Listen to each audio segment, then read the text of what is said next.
बांग्लादेश में हिंदुओं की आबादी लगातार घट रही है, क्योंकि वहां धार्मिक उत्पीड़न से बचने के लिए कई लोगों ने भारत में शरण ली।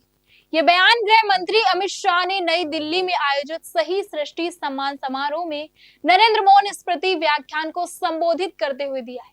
उन्होंने कांग्रेस पर निशाना साधते हुए भारत के विभाजन को एक ऐतिहासिक भूल बताया है और कहा कि आज भी उस भूल की कीमत देश चुका रहा है।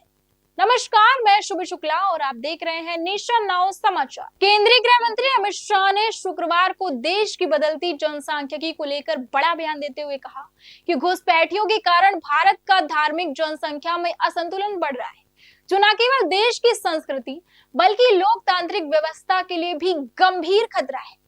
वे नई दिल्ली में आयोजित सही सृष्टि सम्मान समारोह में नरेंद्र मोहन स्मृति व्याख्यान को संबोधित कर रहे थे। शाह ने कहा कि सरकार ने पता लगाओ, हटाओ और निर्वासित करो की स्पष्ट नीति अपनाई है, ताकि अवैध घुसपैठ को रोका जा सके और देश के धार्मिक सामाजिक ताने बाने की रक्षा की जा सके। शाह ने कहा कि भारत में 1951 से 2011 तक की जनगणना में हिंदू और मुस्लिम आबादी के अनुपात में बड़ा अंतर देखने को मिला है।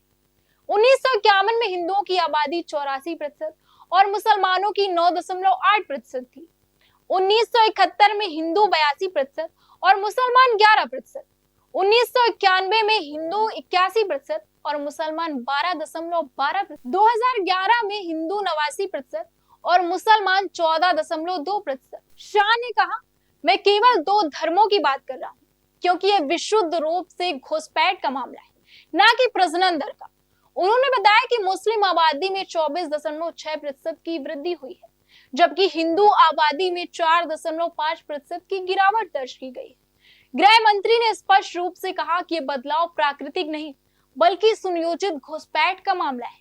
उन्होंने कहा कि पाकिस्तान और बांग्लादेश में हिंदुओं की आबादी लगातार घट रही है, क्योंकि वहां धार्मिक उत्पीड़न से बचने के लिए कई लोगों ने भारत में शरण ली।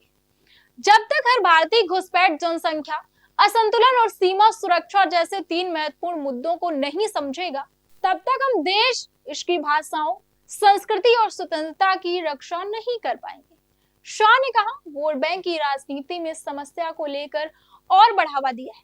उन्होंने आरोप लगाया कि कुछ राजनीतिक दल घुसपैठियों को सुरक्षा देकर संवैधानिक व्यवस्था को कमजोर कर रहे हैं। उन्होंने कहा, गुजरात और राजस्थान सीमावर्ती राज्य होते हुए भी सुरक्षित है, लेकिन पश्चिम बंगाल घुसपैठ का अड्डा बन चुका है। शाह ने बताया कि मोदी सरकार एक उच्च स्तरीय जनसांख्यिकी मिशन की शुरुआत कर रही है, जो यह विश्लेषण करेगा कि अवैध प्रवास से देश की धार्मिक संरचना, जनसंख्या प्रवृत्ति और सीमा सुरक्षा पर क्या प्रभाव पड़ रहा है। उन्होंने नागरिकता संशोधन अधिनियम सीएए का बचाव करते हुए कहा कि यह प्रधानमंत्री नरेंद्र मोदी का किया हुआ राष्ट्रीय संकल्प है, जिससे पाकिस्तान, अफगानिस्तान और बांग्लादेश में धार्मिक आधार पर सताए गए हिंदू, सिख, ईसाई और बौद्ध शरणार्थियों को भारत में सम्मानजनक नागरिकता मिल सके।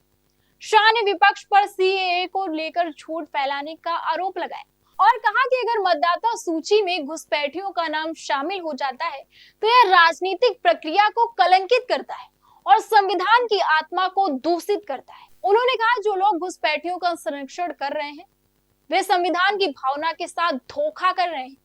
गृह मंत्री अमित शाह का यह बयान न केवल देश की भीतरी सुरक्षा और जनसांख्यिकी संतुलन को लेकर सरकार के रुख को स्पष्ट करता है, बल्कि यह भी दर्शाता है कि केंद्र सरकार घुसपैठ और अवैध नागरिकता जैसे संवेदनशील मुद्दों पर सख्त नीति अपनाने के लिए प्रतिबद्ध है। इस बयान के दूरगामी राजनीति और सामाजिक प्रभाव देखने को भी मिल सकते हैं।